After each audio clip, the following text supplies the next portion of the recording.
কি ঠাণ্ডা পৰিছে আপোনালোকৰ তাতে ঠাণ্ডা পৰিছে নে নাজানো কমেণ্ট কৰি জনাব ঠাণ্ডা পৰিছে নে নাই আমাৰ ইয়াত তামাম ঠাণ্ডা পৰিছে ৰাতিপুৱা উঠাটো লেপৰ পৰা ওলাই অহাটো মানে কম্বলৰ তলৰ পৰা ওলাই অহাটো খুব ডাঙৰ কথা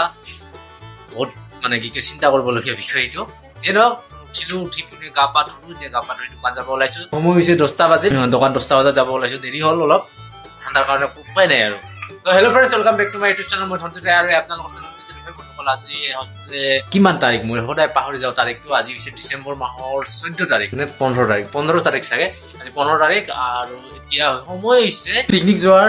তো আজি আপোনালোকৰ লগত মই পিকনিকৰ বিষয়ে কিছু কথা পাতিব লৈছো আশা কৰোঁ আপোনালোকে ভিডিঅ'টো চাই কিছু ভাল পাব মই আচলতে কি কথা পাতিম সেইটো জনাইছো মই এতিয়ালৈকে যোৱা পিকনিক খাব গৈছো সেই ঠাইবিলাকৰ বিষয়ে আপোনালোকৰ আগত কিছু আলোচনা কৰিম আশা কৰোঁ আপোনালোকে কিছু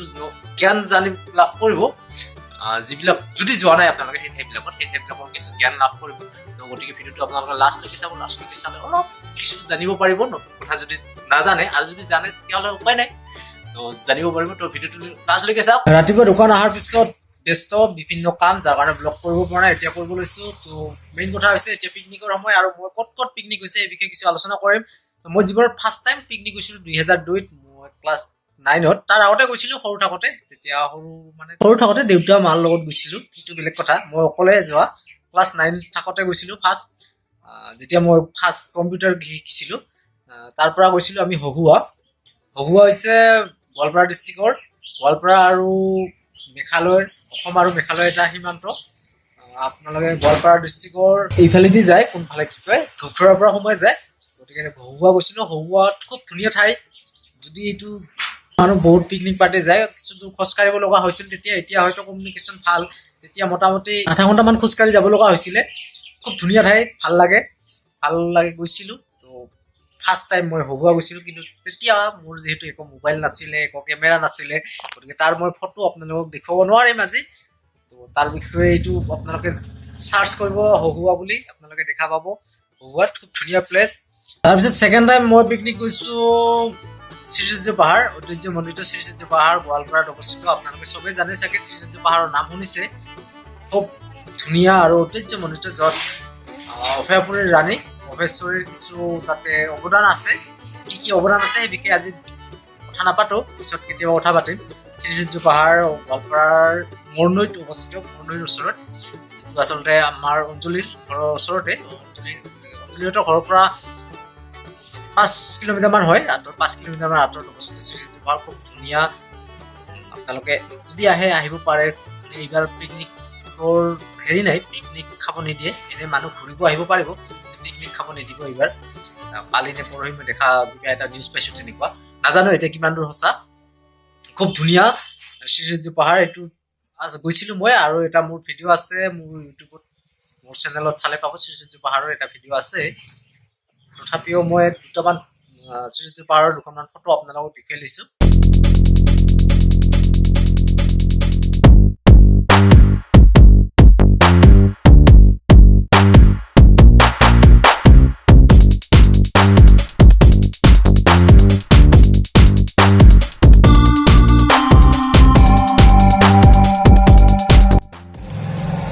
তাৰপিছত ক'ব গৈছোঁ গোৱালপাৰাৰে আৰু এডোখৰ খুব ধুনীয়া পিকনিক প্লেচ এইটো হৈছে পাগলাস্থান এইটো গোৱালপাৰাৰ আমাৰ ইফালৰ পৰা গ'লে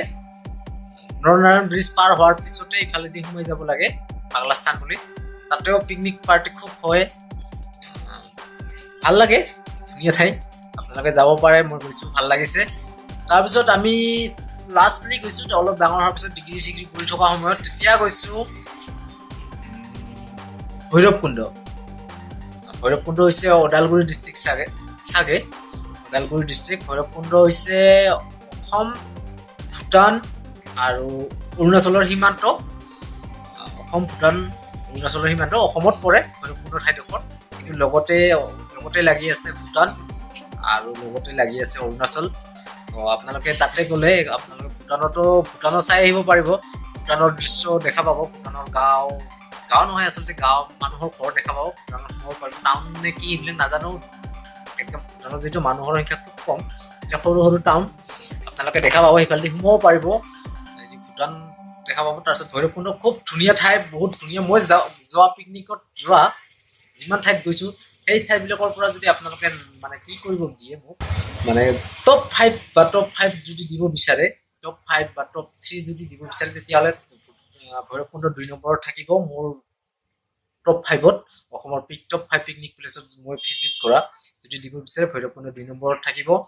খুব ধুনীয়া হয়তো 1 নম্বৰতো থাকিব পাৰে খুব ধুনীয়া ঠাই আপোনালোকে যাব যদি যোৱা নাই আৰু যদি গৈছে তো ক'ব লগা নাই খুব ধুনীয়া ঠাই মই তাৰে দুখনমান ফটো আপোনালোকক দেখুৱাইছোঁ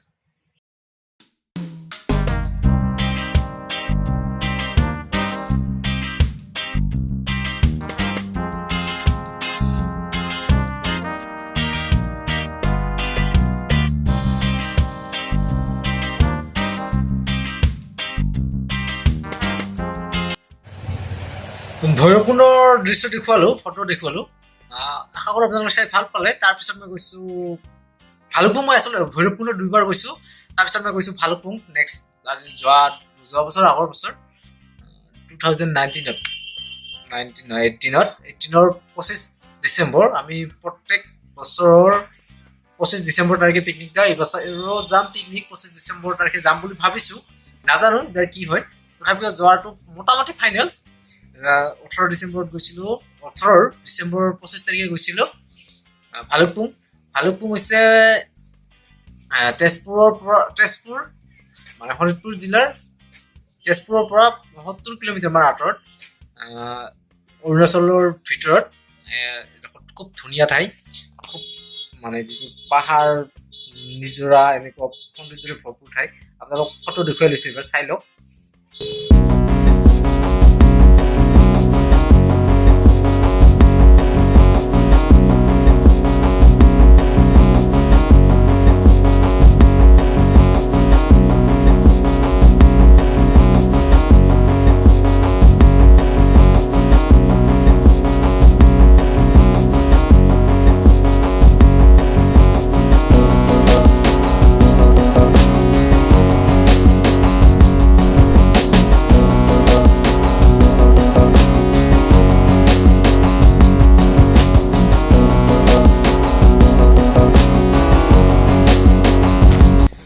ভালুকপুঙৰ যিটো মানে দৃশ্য ভালুকপুং আৰু ভৈৰৱকুণ্ড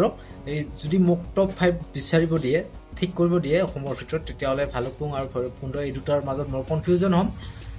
কোনটো টপ 1ত ৰাখিম কোনটো টপ 2ত ৰাখিম তো এই দুটাই অলপ কনফিউজন বাকী খুব ধুনীয়া ঠাই আপোনালোকে যদি জনাই যাব পাৰে খুব ধুনীয়া মনোমোহা জাষ্ট ভালুকপুঙৰ এটা বস্তু মই বেয়া পাইছোঁ এতিয়া নাজানো এতিয়া ভাল হ'ব পাৰে এটা বস্তু মই বেয়া পাইছোঁ সেইটো হৈছে তাতে কি দিটো অলপ মানে পৰিষ্কাৰ পৰিচ্ছন্নতা অলপ কম বা বাকী ভৈৰৱকুণ্ডত খুব ধুনীয়া পৰিষ্কাৰ পৰিচ্ছন্নতা আছে এইটোৱেই তাৰপিছত নেক্সট ইয়াৰ যোৱা বছৰ 2019ৰ 25 ডিচেম্বৰ তাৰিখে আমি গৈছোঁ মানাহ অভয়াৰণ্য মানাহ নেশ্যনেল পাৰ্ক আমাৰ বৰপেটাত অৱস্থিত বৰপেটাৰ পৰা অলপ ভিতৰত এনেকৈ সোমাই যাব লাগে তাত গৈছোঁ মানাহ খুব ধুনীয়া ঠাই নদী ধুনী তাৰ উপৰি আমি গড় দেখা পাইছোঁ আপোনালোকে দেখিছে চাগে মানাহৰ ভিডিঅ' মোৰ আছে মই ইয়াতে ক'ৰবাত দি দিম আই বটনত দি দিম মানাহ অভয়াৰণ্যৰ ভিডিঅ'টো আপোনালোকে যদি চোৱা নাই চাব পাৰে খুব ধুনীয়া ঠাই মানাহত গৈছোঁ মানাহ খুব ধুনীয়া ঠাই তাৰপিছত সেই যোৱা বছৰে আমি আকৌ গৈছিলোঁ জানুৱাৰী মাহৰ 1 তাৰিখে জমদুৱাৰ হৈছে কোকৰাঝাৰ ৱেষ্ট বেংগল আৰু ভূটানৰ সীমান্তৱৰ্তী ঠাই এলেকা খুব ধুনীয়া ঠাই কিন্তু জমদুৱাৰৰ এটা ৰিক্স আছে এইটো হৈছে কি তাতে মানে গাড়ী চাৰি লৈ যোৱাটো খুব ৰিক্স আৰু মানে গাড়ী চাৰি কিবা কাৰণত বেয়া হ'ব লাগিলে তাতে ফচি যাব লাগিব ৰাতি থাকিব লাগিব এনেকুৱা আৰু একো সুবিধা নাপায় একদম জংঘলৰ মাজত কমচে কম 20-25 কিলোমিটাৰ নহ'লেও 10-12 কিলোমিটাৰ একদম জংঘলৰ মাজত ভিতৰত সোমাই যাব লাগে একো মানে সুবিধা নাপায় আপোনালোকে হেল্প বিচাৰিলে কাৰোৰ পৰা হেল্প নাপাব এনেকুৱা এডোখৰ ঠাই জমদুৱাৰ ভয়ানক ঠাই আচলতে ভয় লগা ঠাই কিন্তু প্ৰাকৃতিক পৰিৱেশ সঁচাকৈ ধুনীয়া ভাল লাগে মনোমোহা প্ৰাকৃতিক সৌন্দৰ্যৰে ভৰপূৰ ঠাই আপোনালোকে যদি যোৱা নাই যাব পাৰে আৰু ছোৱালী মানুহ লৈ যোৱাটো অলপ ৰিক্সি হয় যায় কিন্তু তথাপিও নোযোৱা নহয় কিন্তু গাড়ীৰ কণ্ডিশ্যন যদি ভাল থাকে গাড়ী কণ্ডিশ্যন ভাল হ'লে ভাল আৰু সেইবিলাক ঠাইত যোৱা ভাল লাগে আপোনালোকে যোৱা নাই যদি যাব পাৰে চাই আহিব পাৰে অলপ দিনতে সোনকালে উভতি অহাকৈ যাব যদি জমদুৱাৰ যায় বেলেগ ঠাইবিলাকৰ কথা বেলেগ জমদুৱাৰৰো মই ভিডিঅ' এটা বনাইছিলোঁ আপোনালোকে যদি চোৱা নাই মই ইয়াত আই বটন কোনফালে ওলাই নাজানো, যিটো ওলাই যাতে মই দি দিম, আপোনালোকে চাব পাৰে। সেইটোও খুব ধুনীয়া ঠাই। তাৰপিছত মই এতিয়ালৈকে পিকনিক যোৱা ঠাইসমূহৰ ভিতৰত এইখিনিয়ে। বাকী শ্ৰীসূৰ্য পাহাৰত মই কেইবাবাৰো গৈছোঁ, 4-5 বাৰ গৈছোঁ পিকনিকত। তাৰপিছত বাকীবিলাক ওচৰে হৈ থাকে, এইবিলাকত গৈ থাকোঁ বাৰু, ভৈৰৱকুণ্ড 2বাৰ তেনেকৈ গৈ আছোঁ। এই বছৰো যাম 25 ডিচেম্বৰ তাৰিখে। আমি প্ৰত্যেক বছৰে 25 ডিচেম্বৰ তাৰিখে যাওঁ পিকনিকত। এই বছৰো যোৱাৰ কথা প্লেনিং এটা হৈ আছে, নাজানো কিমান হয় নে নহয় 25 ডিচেম্বৰত। কিন্তু 25 ডিচেম্বৰত নহ'লেও কিন্তু পিকনিক এটা যে হ'ব সেইটো চিয়'ৰ। এই পিকনিক ক'ত যায় সেইটো দেখুৱাম আপোনালোকক। তো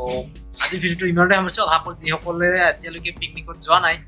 বা এই ঠাইসমূহত যোৱা নাই, তেওঁলোকে কিছু হ'লেও যদি যাব বিচাৰে, কিছু হ'লেও এই কথাবিলাকৰ মোৰ ভিডিঅ'টোৰ পৰা কিছু হ'লেও আশা পাইছে। আৰু যদি কিবা জানিব লগা থাকে এই ঠাইবিলাকৰ বিষয়ে, তেনেহ'লে প্লিজ কমেণ্ট কৰি জনাব। মই যিমান দূৰ পাৰে সিমান কমেণ্ট কৰি জনোৱাৰ চেষ্টা কৰিম। তাৰোপৰি মই ফোন কৰিও জনাব পাৰিম। যি হওক, আজি ভিডিঅ'টো ইমানতে সামৰিছোঁ। আশা কৰোঁ আপোনালোকে ভিডিঅ'টো চাই ভাল পাইছে। যদি ভাল পাইছে তেনেহ'লে প্লিজ লাইক কৰিব, শ্বেয়াৰ কৰিব, আনটোহে যাতে জানে এই জেগাবিলাকৰ বিষয়ে। তো শ্বেয়াৰ কৰিব। আৰু যদি ফাৰ্ষ্ট টাইম আহিছে মোৰ চেনেলত, তেনেহ'লে প্লিজ ছাবস্ক্ৰাইব কৰি দিব আৰু লগৰ ঘণ্টিটো বজাই দিব, যাতে মোৰ আহিবলগীয়া ভিডিঅ'বিলাকৰ নটিফিকেশ্যন আপোনালোকে অতি সোনকালে পায়। তেতিয়াহ'লে আজিলৈ ইমানতে সামৰিছোঁ। ধন্যবাদ। জয় অসম, শুভৰাত্ৰি।